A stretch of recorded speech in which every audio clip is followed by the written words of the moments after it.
जय श्री कृष्णा। आप सभी को मोक्षदा एकादशी पारण दिवस की ढेरों शुभकामनाएं। वीडियो में बात करेंगे कि पारण कब करना है, एकादशी का पारण आपको कब करना है, शुभ मुहूर्त क्या है, विधि क्या रहेगी, क्या सुबह सुबह पारण कर सकते हैं, द्वादशी तिथि सुबह रहेगी क्या, कितने बजे से कितने बजे तक रहेगी, और सुबह नहीं कर सकते हैं तो क्या कारण है, क्या दोष रहेगा यदि सुबह सुबह पारण किया जाए तो, कैसे पारण का समय निर्धारित होता है, और महत्वपूर्ण बात, पारण के नियम क्या हैं, क्या आवश्यक नियम है जिनको मानना ही चाहिए और कौन से नियम हैं जिनको अगर नहीं माना जाए तो भी पाप नहीं लगता है। संपूर्ण जानकारी आपको प्रदान की जाएगी इस वीडियो के माध्यम से। आप देख रहे हैं देवभूमि ज्योतिष संस्थान का यूट्यूब चैनल देवभूमि धार्मिक। इस चैनल पर जो भी जानकारी दी जाती है वो ज्योतिष शास्त्र और पंचांग पर आधारित होती है। कोई भी जानकारी मनगढ़ंत तरीके से नहीं दी जाती। जानकारी आरंभ करें उससे पहले आपसे निवेदन है कि कृपया अपनी मनोकामना पूर्ति के लिए, व्रत की सफलता के लिए कमेंट बॉक्स में अवश्य लिखें जय श्री हरि या ओम नमः भगवते वासुदेवाय। विज्ञान भी ये मानता है कि जब भगवान का मंत्र बोला जाता है या लिखा जाता है तो उससे एक पॉजिटिव एनर्जी उत्पन्न होती है, अर्थात सकारात्मक ऊर्जा उत्पन्न होती है, और वह सकारात्मक ऊर्जा आपके जीवन में सकारात्मक परिवर्तन लेके आती है। तो सकारात्मक ऊर्जा के लिए और सकारात्मक परिवर्तनों को लाने के लिए अवश्य ही कमेंट बॉक्स में लिखें जय श्री हरि या ओम नमः भगवते वासुदेवाय। बात करते हैं एकादशी व्रत पारण की। एकादशी व्रत के पारण के कुछ नियम हैं और एकादशी व्रत के करने के भी कुछ नियम हैं। देखिए, एकादशी का जो व्रत है ना, वो आप सभी जानते हैं बहुत अधिक पुण्यदायी है। एक एकादशी का व्रत आपको पूरे जन्म के पापों से छुटकारा दिला देता है। एक एकादशी का व्रत करने से मनुष्य नरक से स्वर्ग की प्राप्ति कर लेता है। मोक्षदा एकादशी की अगर बात करें तो वह एक एकादशी का व्रत ही आपके पूर्वजों को, अगर कोई नरक की यातना झेल रहा है तो उसे स्वर्ग में स्थापित कर देता है। इतना अधिक शक्तिशाली है यह व्रत, इतना अधिक पुण्यदायी है यह व्रत, परंतु उतने ही अधिक कठोर भी हैं इसके नियम। एकादशी का व्रत बहुत अधिक फल देता है अगर उसको नियमों के अनुसार किया जाए तो। नियमों का होना बहुत आवश्यक है और नियमों का मानना बहुत आवश्यक है। एकादशी के व्रत को करने से जितना अधिक पुण्य फल प्राप्त होता है उतने ही कठोर एकादशी व्रत के नियम हैं और उसके पारण के नियम हैं।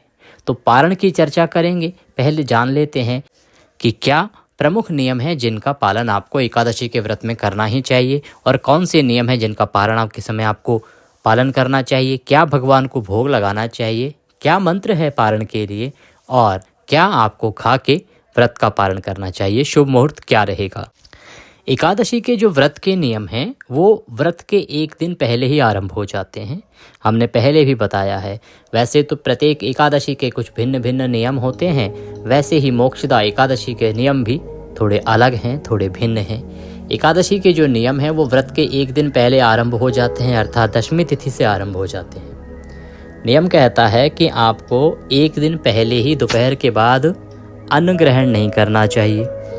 अब क्योंकि आज के समय में शारीरिक हालात सबके अच्छे नहीं होते, बहुत से लोगों की बहुत सी दवाइयाँ चल रही होती हैं, बहुत अधिक समय तक वह भूखा नहीं रह सकते, तो ऐसी अवस्था में इस नियम में छूट है कि आप रात्रि का भोजन कर सकते हैं व्रत के एक दिन पहले, परंतु तामसिक पदार्थों का प्रयोग ना करें, इसमें कोई छूट नहीं है।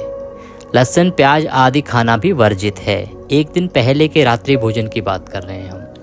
कुछ लोग ऐसा भी करते हैं कि एकादशी के व्रत से पहले बहुत सारा नॉनवेज भी खा लेते हैं, मदिरा का पान भी कर लेते हैं और अगले दिन एकादशी का व्रत कर लेते हैं। ये उचित नहीं है, आपको ऐसा नहीं करना चाहिए, ये अपराध की श्रेणी में है।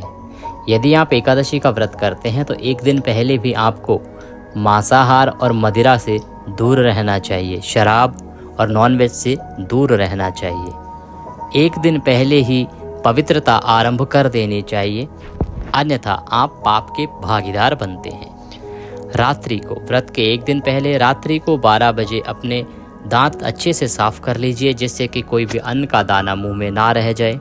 और ध्यान रखिए कि इसी समय आप टूथब्रश या टूथपेस्ट यूज़ कर सकते हैं, प्रयोग कर सकते हैं। जब अगले दिन व्रत वाले दिन सुबह अगर आप टूथब्रश या मंजन प्रयोग करेंगे ना तो वो आपके व्रत को खंडित कर सकता है। पूछिए कैसे? देखिए, आजकल जो मंजन आ रहे हैं उन मंजनों में कोई ना कोई केमिकल होता है या तो आजकल नमक होता है, और यही हालात टूथपेस्ट के भी हैं। तो अगर आप टूथब्रश पे पेस्ट लगाएंगे या मंजन लगाएंगे तो जैसे ही वो मुंह में जाएगा तो वो केमिकल या नमक दोनों ही आपके व्रत को खंडित कर देते हैं। इसलिए आपको व्रत वाले दिन ना तो मंजन करना चाहिए और ना ही टूथपेस्ट का प्रयोग करना चाहिए। या तो रात्रि को 12 बजे ही आप कर लीजिए, अन्यथा आप दातुन का प्रयोग कीजिए। व्रत पूजन की विधि हमने आपको बताई है। व्रत हमेशा संकल्पित होकर ही करना चाहिए। पहले संकल्प लेना चाहिए पूजा का और व्रत का, उसके बाद आपको पूजन आदि करके कथा आदि सुन के अपने दिन को शालीनता के साथ व्यतीत करना चाहिए। क्रोध नहीं करना चाहिए, मन को शांत रखना चाहिए, किसी के प्रति वैर भाव मन में नहीं लाना चाहिए, किसी पे द्वेष की भावना किसी के साथ नहीं रखनी चाहिए, किसी से ईर्ष्या नहीं करनी चाहिए, किसका अहित नहीं करना चाहिए और ना ही चाहना चाहिए। शालीनता के साथ भगवान श्रीहरि के चरणों में मन को लगाते हुए दिन को व्यतीत करना चाहिए।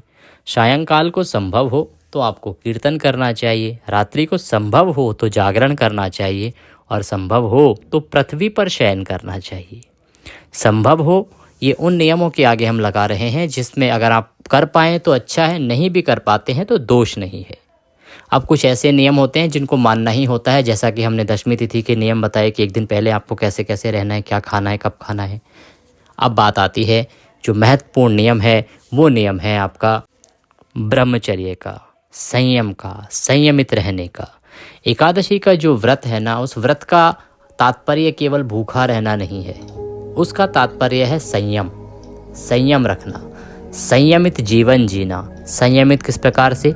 मन पर संयम, वाणी पर संयम, कार्य पर संयम, काम आतुरता पर संयम। ब्रह्मचर्य का पालन विशेष रूप से बल दिया जाता है, अर्थात आपको एक दिन पहले से ही ब्रह्मचर्य आरंभ करना चाहिए और पारण वाले दिन तक, जब तक कि आप पारण नहीं कर देते हैं, ब्रह्मचर्य का पालन करना चाहिए।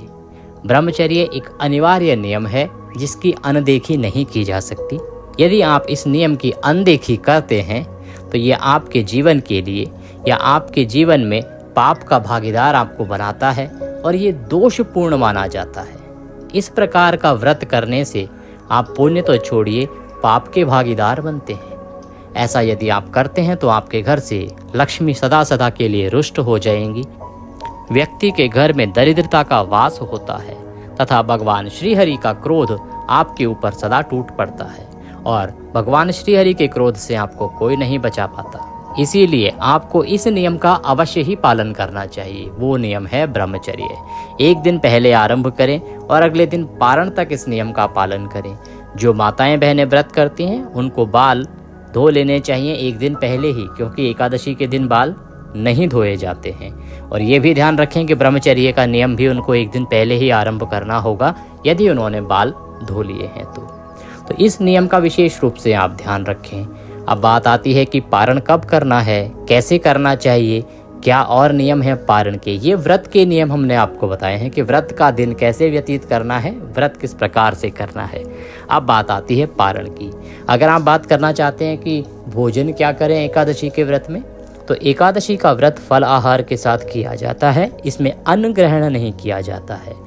ज़्यादा से ज़्यादा आप ये कर सकते हैं कि व्रत वाले दिन आप कोटू या सिंगाड़े की पूड़ियाँ बना सकते हैं या पकौड़ियाँ बना सकते हैं और आलू की सब्जी बना सकते हैं, परंतु उसमें भी ध्यान रखिएगा काली मिर्च का प्रयोग करेंगे, लाल मिर्च का प्रयोग नहीं होगा और नमक का प्रयोग नहीं होगा। नमक यदि डालना है तो वो सेंधा नमक ही आप खा सकते हैं जो व्रत में माना जाता है। अब बात करते हैं पारण की। तो अगले दिन, व्रत के अगले दिन आप व्रत का पारण करते हैं और पारण वाले दिन आपको सूर्योदय से पहले अवश्य उठ जाना चाहिए। पूजा विधि बताते हैं कि किस प्रकार से आपको पूजा करनी चाहिए और फिर बताते हैं कि पारण का जो समय है वो कैसे निर्धारित होता है, किस प्रकार से बताया जाता है कि आपको पारण कब करना चाहिए। तो पूजा विधि के लिए स्नान आदि करके स्वच्छ वस्त्र धारण करके सबसे पहले भगवान सूर्य को जल दीजिए।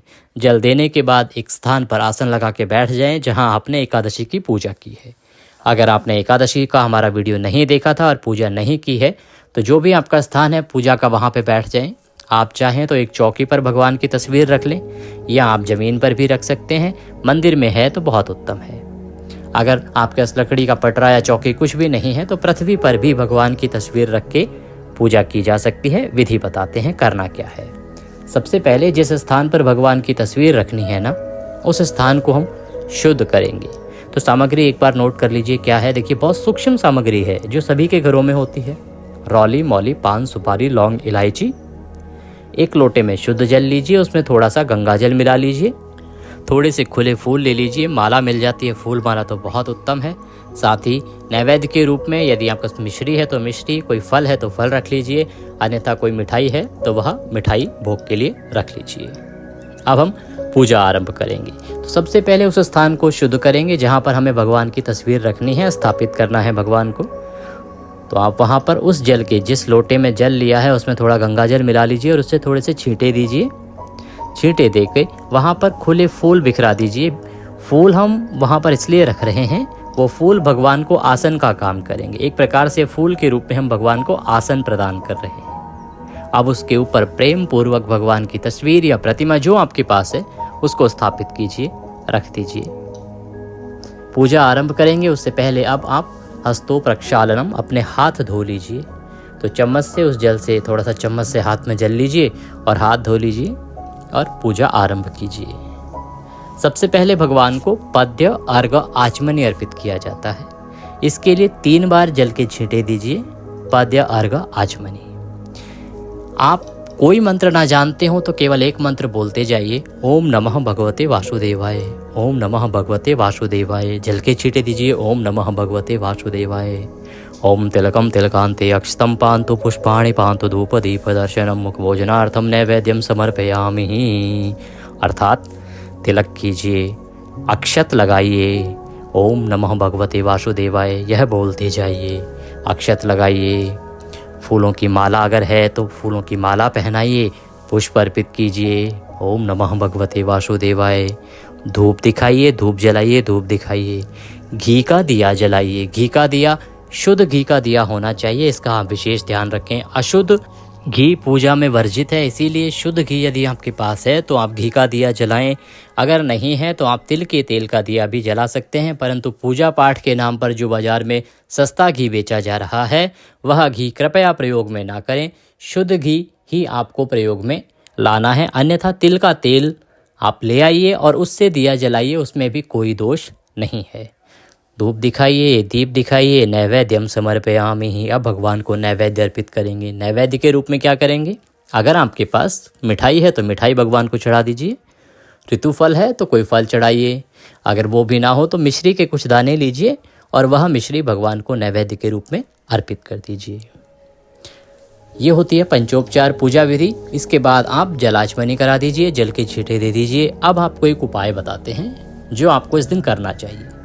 पान के बीड़े का उपाय है और इच्छा पूर्ति, मनोकामना पूर्ति उपाय है। इसके लिए आपको पान का पत्ता लेना है, उसकी डंडी तोड़ देनी है, उसमें 2 लौंग, 2 इलायची रखिए, 1 सुपारी रखिए, उसका बीड़ा बनाइए। 5 बार ओम नमः भगवते वासुदेवाय अपने दोनों हाथों को जोड़ लीजिए, हाथों में उस पान के पत्ते को लीजिए, मंत्र का जाप कीजिए 5 बार। अपनी जो प्रार्थना है, जो आपकी कामना है, जिसकी पूर्ति आप भगवान से चाहते हैं वह बोलिए और उसके बाद वह भगवान के चरणों में अर्पित कर दीजिए। हाथ जोड़कर दंडवत प्रणाम कीजिए। अब हम भगवान को पारण का भोग लगाएंगे। भोग लगाने के लिए इस दिन आप पीले चावल बनाएं, बहुत उत्तम होता है। एकादशी के व्रत में पीले चावल का विशेष विधान है। देखिए, चावल वर्जित होता है परंतु वो एकादशी के दिन वर्जित होता है और पारण द्वादशी में किया जाता है, इसीलिए आज के दिन पारण का विशेष रूप से भोग लगाया जाता है। तो आप चावल का भोग लगाएं, पीले चावल बनाएं। पीले चावल अगर आप ना बना सके तो मोक्षदा एकादशी के अवसर पर आपको मखाने की खीर बनानी चाहिए और उसमें थोड़ा केसर मिलाना चाहिए। ये मोक्षदा एकादशी का विशेष भोग है। इससे आप भगवान का पारण करें, भोग लगाएं पारण का, बहुत उत्तम रहेगा, बहुत उत्तम फलदायी रहेगा। अब तीसरी अवस्था आती है कि आप अगर ये दोनों भी ना कर पाएं तो जो भी आप शुद्ध भोजन घर में बना सके ना, खीर, पूड़ी, रोटी, सब्जी जो भी बना सके शुद्ध बनाइए। कोई भी तामसिक पदार्थ, लहसुन, प्याज आदि का प्रयोग भी उसमें नहीं होना चाहिए। उसकी थाली सजाइए, या फल हैं तो फल की थाली सजाइए। भगवान के सामने रखिए, तुलसी का पत्ता उसमें रखिए और उससे प्रेम पूर्वक भोग लगाइए। मंत्र नहीं आता, कोई आवश्यकता नहीं, ओम नमः भगवते वासुदेवाय एक ही मंत्र है, सर्वश्रेष्ठ है, इसको बोलिए और प्रेम से भगवान से भोजन का अनुरोध कीजिए, भोग लगाने के लिए प्रार्थना कीजिए। भगवान प्रेम के भूखे हैं, प्रेम से पुकारेंगे तो भगवान अवश्य आएंगे और भोग लगाएंगे। भोग लगाइए, भोग लगाने के बाद जल आचमनी करा दीजिए, जल आचमनी करा के वह थाली प्रसाद की उठा के बाकी प्रसाद में मिला दीजिए। अब हम करेंगे पुष्पांजलि, जो कि पूजा का अंतिम पड़ाव होता है और सबसे महत्वपूर्ण और आवश्यक पड़ाव होता है। इसमें कोई भी किंतु परंतु नहीं होना चाहिए, ये अवश्य ही करना चाहिए। जिसके लिए हाथों में पुष्प ले लीजिए, पुष्प लेके हाथ जोड़ के आंख बंद करके भगवान का स्मरण करते हुए प्रार्थना कीजिए। मैं बोलता हूँ, ॐ आवाहनं न जानामि विसर्जनं पूजं चैवं न जानामि क्षम्यतां परमेश्वरः। हे प्रभु, ना हम आपका आवाहन जानते हैं, न पूजन जानते हैं, न विसर्जन जानते हैं।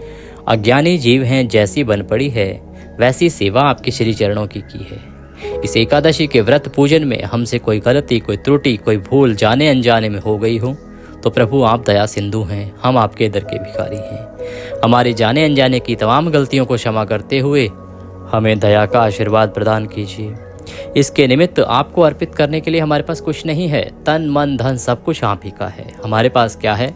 मालती मलका जाति सत्पत्रान संयुक्तम पुष्पांजलि मया दत्ताम ग्रहणाम परमेश्वरः। यह पत्र पुष्प की भेंट है प्रभु, इसे स्वीकार कीजिए और वह पुष्प भगवान के चरणों में अर्पित कर दीजिए, भगवान को प्रणाम कीजिए। इसके साथ आपकी पारण के दिन की पूजा और एकादशी की पूजा संपूर्ण होती है, क्योंकि पूजा एकादशी के व्रत की एकादशी वाले दिन आरंभ होती है और आज के दिन पूर्ण होती है। इस प्रकार से एकादशी का 2 दिन पूजा का विधान है। इसके बाद आपको किसी ब्राह्मण को भोजन कराना चाहिए, भोजन करा के दान दक्षिणा आदि देके विदा करना चाहिए। भोजन ना करा पाएँ तो आप ब्राह्मण को दान अवश्य दें। कोई दूध का पैकेट ले लीजिए, उसमें दक्षिणा रख के साथ में वो दे दीजिए, या बिस्किट फल आदि ले लीजिए, उसमें दक्षिणा रख के वह ब्राह्मण को दे दीजिए। और योग्य ब्राह्मण को ही आपको दान देना चाहिए, जिसके पास आशीर्वाद स्वरूप आपको कुछ देने के लिए अपना पुण्य कर्म हो। दान देने के बाद आपको व्रत का पारण करना चाहिए। पारण के लिए आप अपने स्थान पर बैठ जाएं, जहां आप बैठ के पारण करते हैं। करना है आपको, आसन लगा के बैठ जाएं। सबसे पहले एक तुलसी का पत्ता अपने मुख में रखें, मंत्र बोलेंगे ओम नमः भगवते वासुदेवाय, ओम नमः भगवते वासुदेवाय। यह मंत्र 5 बार बोलिए और तुलसी का पत्ता मुंह में रख के पारण कीजिए। भोजन के रूप में आप कोई भी शुद्ध भोजन ग्रहण कर सकते हैं जो आपके घर में बना हो, जो आप उपयोगी समझें। अगर आपने भगवान के भोग में जो भी बनाया है वही आपको ग्रहण करना चाहिए। अब बात आती है कि पारण करना कब है। मोक्षदा एकादशी का व्रत आप कर रहे हैं 11 दिसंबर को, तो 12 दिसंबर को पारण होगा। समय क्या रहेगा? देखिए, पारण का निर्धारण होता है 3 नियमों पर आधारित होता है। नियम बहुत हैं, लेकिन 3 हैं जिनको अवश्य रूप से मानना चाहिए, जिनकी अवहेलना नहीं की जा सकती, जिनको हम इग्नोर नज़रअंदाज नहीं कर सकते। वो क्या है कि पारण अगले दिन द्वादशी तिथि में किया जाता है, दूसरा सूर्योदय के बाद किया जाता है, और तीसरा द्वादशी तिथि के पहले 5.5 घंटे में नहीं किया जाता है, क्योंकि वो हरिवासर का समय होता है और उसे व्रत में ही गिना जाता है। तो हरिवासर के समय में आप कभी भी पारण नहीं कर सकते। इसीलिए कहते हैं ना कि भाई सुबह सुबह पारण नहीं करना है। हमने आपको पिछली एकादशी पे भी बताया था कि सुबह सुबह पारण मत कीजिएगा, अन्यथा व्रत खंडित हो जाएगा। सुबह सुबह हरिवासर का समय है, उसके बाद ही पारण हो सकता है। तो आपको हमेशा ये ध्यान रखना चाहिए कि द्वादशी तिथि के 5.5 घंटे निकल गए हों और अगले दिन सूर्योदय के बाद आप पारण करें। अगर इस बार की बात करें कि पारण का शुभ समय क्या रहेगा, तो इस बार पारण के लिए शुभ समय रहेगा 7:10 से और 9:10 तक। ये 2 घंटे का समय है, इसमें आप पारण कीजिएगा। बहुत उत्तम समय है और इसमें अगर आप पारण ना कर पाएँ तो उसके बाद भी पारण कर सकते हैं, पर शुभ मुहूर्त जो है वो यही है। और इससे पहले पारण नहीं करना है, 7:10 से पहले पारण नहीं करना है। इस चीज़ का विशेष ध्यान रखिएगा। ये थी जानकारी पारण के बारे में। वीडियो कैसा लगा अवश्य ही कमेंट करके बताइएगा। साथ ही वीडियो को लाइक अवश्य कीजिएगा और अधिक से अधिक लोगों तक पहुंचाइएगा, क्योंकि पारण से संबंधित जानकारी सभी के लिए महत्वपूर्ण होती है। जो भी लोग एकादशी का व्रत करते हैं, कहीं वो पाप के भागीदार ना बन जाएं। जानकारी जो भी है वो ज्योतिष शास्त्र और पंचांग पर आधारित है। जो पंचांग में लिखा है वो हमने आपको अपने ज्ञान के अनुसार बताया है। चैनल पर नए हैं तो सब्सक्राइब कर लीजिए, जिससे कि आपको सही शास्त्र अनुसार जानकारियाँ समय से मिलती रहें और आप इसी प्रकार से पुण्य कार्य करते रहें। भगवान सबका कल्याण करें। ज्योतिष से संबंधित यदि आपके पास कोई सवाल हो, कुछ पूछना हो, कुंडली आदि कुछ भी दिखाना हो, या जीवन में कोई समस्या चल रही है उसका निदान करना हो, तो आप कमेंट बॉक्स में लिख के पूछ सकते हैं या हमारे नंबर्स पर संपर्क कर सकते हैं। भगवान सबका कल्याण करें। जय श्री हरि।